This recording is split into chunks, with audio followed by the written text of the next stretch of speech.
Assalomu alaykum azizlar. Ramazonning fayzi barakati hammamizga nasib qilsin. Men ko'p yillardan beri bir duoni bilardim, lekin hech foydalanmagandim.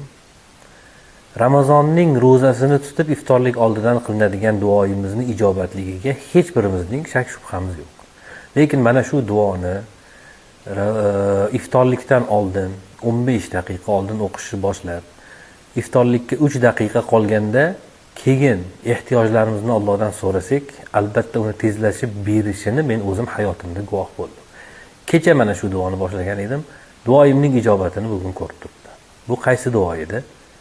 Bismillahirrohmanirrohim. Allohumma inni as'aluka bi anni ashhadu annaka antalloh, la ilaha illa anta, al-ahad, as-samad, allazi lam yalid va lam yulad va lam yakul lahu kufuwan ahad.